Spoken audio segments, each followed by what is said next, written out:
Text of study given by V.T. Houteff, Sabbath, September 21st, 1946, Mount Carmel Center, Waco, Texas. I shall read from Mount of Blessings, page 155, beginning with the second paragraph. The very first step in approaching God is to know and believe the love that He has to us, for it is through the drawing of His love that we are led to come to Him. The perception of God's love works the renunciation of self. In calling God our Father, we recognize all His children as our brethren. We are all a part of the great web of humanity, all members of one family. In our petitions, we are to include our neighbors as well as ourselves. No one prays aright who seeks a blessing for himself alone. The infinite God, said Jesus, makes it your privilege to approach Him by the name of Father. Understand all that this implies. No earthly parents ever pleaded so earnestly with an erring child as He who made you pleads with the transgressor. No human loving interest ever followed the impenitent with such tender invitations. God dwells in every abode. He hears every word that is spoken, listens to every prayer that is offered, tastes the sorrows and disappointments of every soul, regards the treatment that is given to the father, mother, sister, friend, and neighbor. He cares for our necessities, and His love and mercy and grace are continually flowing to satisfy our needs.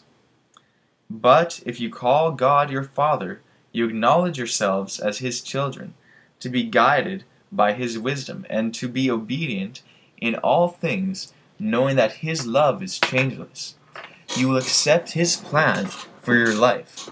As children of God, you will hold His honor, His character, His family, His work, as the objects of your highest interest. It will be your joy to recognize and honor your relation to your Father and to every member of His family. You will rejoice to do any act, however humble, that will tend to His glory or to the well-being of your children, which art in heaven. He to whom Christ bids us look as our Father is in the heavens. He hath done whatsoever He hath pleased.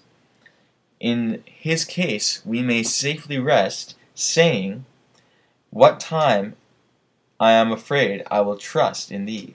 End quote. What shall we pray for? What does the reading command us to pray for? That we appreciate God's love, that we understand Him, and what else?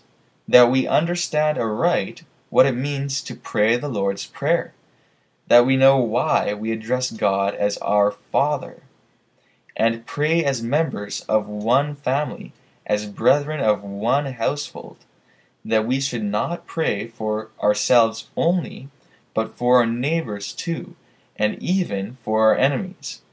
Who will pray? Brother Goodman, will you lead us in prayer? Another may follow. Our subject this afternoon is what makes us eligible to receive the seal and to enter into the kingdom. A number of brethren have written to me from time to time wanting to know what is to make them eligible to receive the seal of God. Some want to know if they would be sealed by doing this or by doing that. The question is indeed very timely and commendable. But such a vital question as this cannot be answered in an abstract way. Whatever the answer may be, it must be concrete as the question itself. And who could answer it more concretely than those who have gone before us? Those who had the same duties to perform, the same experience to go through, those who had to travel on the same road that we are traveling on, those who were preparing themselves for the kingdom as we are. In no others than in those who left Egypt and who started for the promised land can we find this parallel. No, in none others. They are our only types. Their duties, therefore, are our duties, and their failures should be our stepping stones. In other words, the deeds of those who entered into the promised land must be our deeds, and the deeds of those who failed we must refrain from doing. We shall now endeavor to find out why some of them went into the kingdom and why others did not go in, for this is what inspiration commands us to do.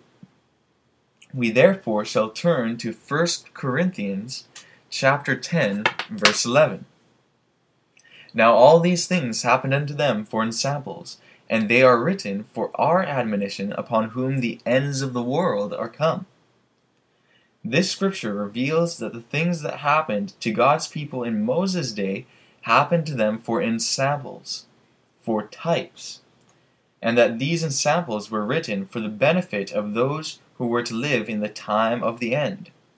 Then, too, the scripture implies that if the experience of ancient Israel were not for ensamples, they would not have been written. How important, then, that we study them. We note that those who got in did one thing, and those who were left out did another thing. In order for us to know what we must do to receive the seal and to enter into the kingdom, we must examine the deeds of those who got into the promised land, and also the deeds of those who did not get in. To begin with, we know that only those who trusted in the Lord day by day went into the promised land. But let us find out how the works of each later showed up. Moses was the human agent who started the movement, and you know his history. He was reared in the courts of Pharaoh. There he received his education, the highest the world could then offer. He understood that he was the one to free his brethren, the children of Israel, and he felt quite capable of doing the job. You remember how he started out without being told.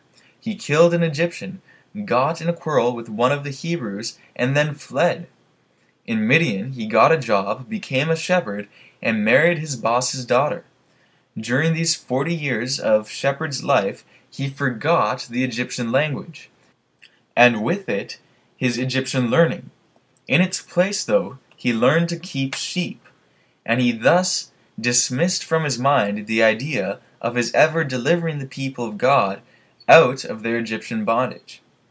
Just then, when he decided that he was unfit and weak for the job, then it was that God saw him strong and fit. And God commanded him to go back and bring out his groaning people. You know how Moses protested against the idea of going back to Egypt. He argued that he had failed before and that he was now altogether incapable, so much so that he could not even speak the language anymore, and that he was not a talker anyway. God removed these objections by promising to give him his brother, Aaron, to be his spokesman, and after a prolonged conversation, Moses was finally convinced to go. He went into Egypt, and there by his shepherd's rod he performed many signs and wonders before both the Egyptians and the Hebrews. And you doubtless remember their experiences in the night before leaving Egypt, the night of the Passover. Moses had proclaimed throughout the land that night the firstborn in every house would be slain, if the blood was not found on the doorpost. Those who disobeyed the injunction were busy the day following burying their dead, but those who obeyed the order were quitting the brickyards. Yes, their ability to take orders kept them away from the graves and freed them from slavery. Let us likewise take orders if we want God's favor and His seal in our foreheads. After the Passover, the people left Egypt with great zeal and unfailing hope. But when they reached the Red Sea and found no sailboat to take them across, and behind them was Pharaoh's army in pursuit of them, they were filled with consternation. They accused Moses of bringing them to the sea to make their escape from their enemies possible. Humanly viewing the situation, they were in precarious predicament.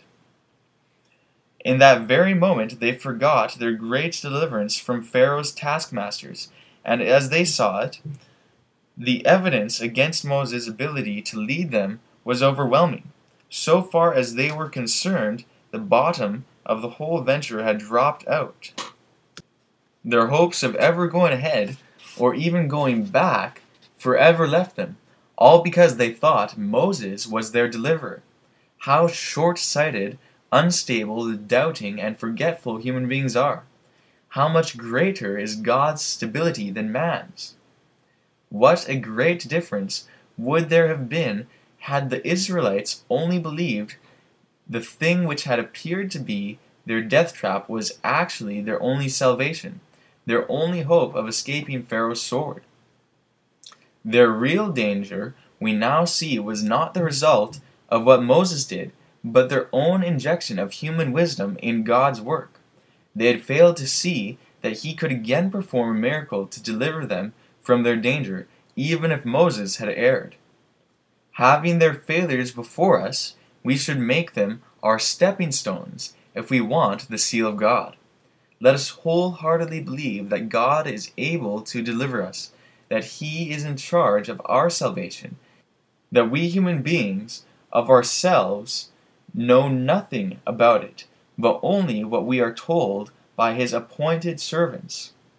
God, in His wisdom, had brought them to the sea for their own good, but they could not see it His way. By a mighty miracle He divided the sea, brought them across, and at the same time, by the same miracle, He destroyed their enemies. Now they were actually free. Had Moses been as doubtful as they, what effect would his rod have had as with it he struck the sea? None whatsoever. Now we clearly see that the wisdom of men is foolishness with God. If the infinite had acted in harmony with the judgment of the finite, God would not have led the Israelites to the sea. Moses, of course, would not have either. But where then would their safety have been? Notwithstanding this ensample, men even today expect God to work according to their judgment, and that is why He uses children to accomplish His work when He cannot use the wise and the prudent. The multitude well knew that Moses had followed the leading of the cloud and the fire, and not his own judgment. But none of these things seemed to make any lasting effect on them. If they had been but children, if there had been no grown persons among them, there would have been no trouble. Is it any wonder that Jesus said, "Verily I say unto you, except ye be converted, and as little children, ye shall not enter into the kingdom of heaven"? Matthew 18, verse 3. After these crossed the sea, and after it closed in on their enemies, they again saw God's infinite wisdom in the way He had led them, and this time in the form of a song, that wonderful song which you find recorded in Exodus 15. They gave God the credit for their marvelous deliverance. Notwithstanding this great miracle too, when the Israelites had gone but a short distance inland, they found themselves without food and water. They immediately forgot again the name of the Lord, and magnified the name of Moses, and also the barren desert. Had they only thought of their miraculous deliverance from Egypt and from their enemies at the Red Sea, they would have trusted Him in the desert too. They would have known that if the great I Am was able thus to deliver them in the past, He was able also to give them food and water in the desert. That if He could dry the sea, He could also flood the desert and make it blossom as a rose. Today, as in Moses' day, Many are duplicating the sins of the Israelites, their types. They are all on fire one day and all on ice the next day. They are drifting back and forth like the waves of the sea in their doubting and complaining. They admit one great truth one day and forget it the next day, and yet they expect to be sealed with the seal of God and to stand with the Lamb on Mount Zion. Is it any wonder that the things which happened in the Exodus movement of that day happened for the learning of the Exodus movement of this day? The Lord satisfied the hunger of his ancient people with the best kind of food, the kind their work and climate required. He delivered it fresh daily, and it cost them not one broken cent. All they had to do was to bring it into their tents. They nevertheless murmured about even this. They disliked the manna, and wished they were back in Egypt eating of its flesh pots and onions, leeks, and garlic. In their eyes Moses was the great sinner, for they thought he was the one who brought their hardship on them. Had God given them something other than manna, they would have been dissatisfied with it too, because there was an evil spirit in them. Are you, brother, sister, appreciative of that which the Lord has given you today, our heavenly manna? You recall that by their craving for flesh food, they made it unbearable for Moses. He did not know what to do with them. God himself did not know, other than to let them have it. At their great surprise, the quail filled the camp, and the people gathered all that they could put into their tents. But at what a great cost! Thousands of them died even while the flesh was yet between their teeth. Then they understood that the manna was the better food. It was a great lesson, but an expensive one. Their murmuring, however, did not end even then. They found something else to murmur about. They grew jealous of Moses and Aaron. He is taking too much on himself, they said. We are just as much favored as he is. Who were saying this? The princes of the nation, the men who were the most capable, the very ones who should have known better. Those who should have been the greatest help to Moses were the biggest hindrance. They wanted Aaron's office. They wanted Moses' office. They refused to be satisfied with anything less. The Lord himself pointed out who their leaders were, but even he got nowhere. The only thing he could do was to cause the earth to open and bury them there. Thus, in one day, thousands, practically all the so-called wise, fell into the bowels of the earth. Finally, the Israelites came to the borders of the promised land, and though they had witnessed all these miracles of the past, yet now they did not believe that God could procure the land for them. Think of it. They saw that he was able to deliver them from Pharaoh's brickyards, to take them dry shod through the sea, to destroy their enemies, to give them food and water in the desert where there was none to be had. But at the very borders of the promised land, they thought he was not able to take them in. In effect, they thought that he was unable to finish what he had started. But there are thousands today who are doing virtually the same thing when they say, Isaiah 2 and Micah 4 will never be fulfilled. All the Israelites, however, were not so distrustful, so unappreciative. It was those who were of age, those who should have known better, who started the ball rolling down the hill, so to speak. The youth, of course, must have murmured too, but the Lord did not hold it so much against them, perhaps because they must have merely fallen in line with the adults.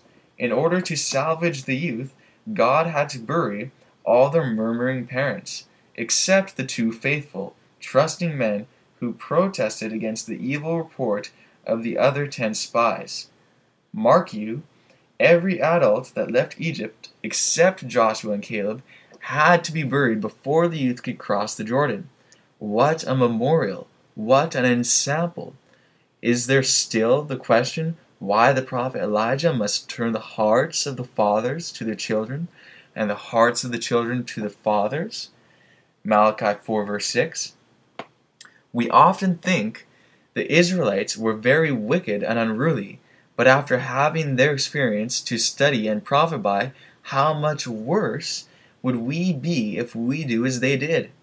If we do not better now, how could we be eligible for the seal and for the kingdom, since they were not? Let us now go back to Moses' experience, when he thought himself capable of delivering the children of Israel, when he was only 40 years of age, when he was in the very prime of his life. Then it was that God in effect said to him, "You are not fit for the work. Come out, and I will make you fit." So out Moses went. Moses did not need Pharaoh's training in order to do God's bidding. It was an hindrance to him. Why? Because it made him self-sufficient, dependent of God. Such a person would be the right one to lead God's people into sin and away from the Bible. But he would be the wrong one to lead others into God's high, exalted plan. How true, then, the statement in Testimonies, Volume 5, page 80. In the last solemn work, few great men will be engaged. They are self-sufficient, independent of God, and he cannot use them.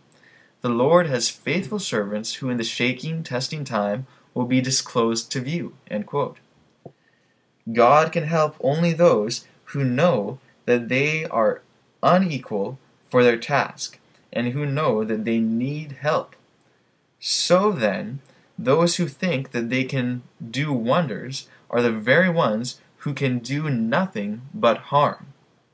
Plainly then, those whom God is to use in this final work, in his final work, in the time of the end, are not to be anything like the Egyptian crowned prince, nothing like the learned Moses.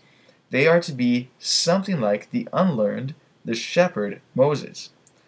Those who can learn how to keep and feed sheep and take orders are the only ones who can be taught how to keep and feed God's people. There were many incidents of murmurings among the Hebrew host, but time will not allow me to speak of them all. I shall, however, mention one or two more. Moses' wife was the only Ethiopian in the entire company. For this reason, some thought that they were much superior to her, as though race had anything to do with making people superior or inferior. What did God think? What happened to Miriam, Moses' own sister, after she criticized Moses? She became leprous. How did she recover from the leprosy? Was it not by Moses' prayers? There she was, trying to break up his family, yet Moses prayed for her recovery. Who anciently went into the promised land? All but the murmurers. Do you suppose that you can entertain their same evil spirit of murmuring and complaining, and in spite of it receive the seal? How absurd! How unfair it would be for a just God to destroy the disobedient of that day, but take into his kingdom the disobedient of this day. Let us now sum the deeds which qualified one group to enter into the promised land, and the deeds which disqualified the other group and thus kept them out of it. What made them eligible to cross the Jordan?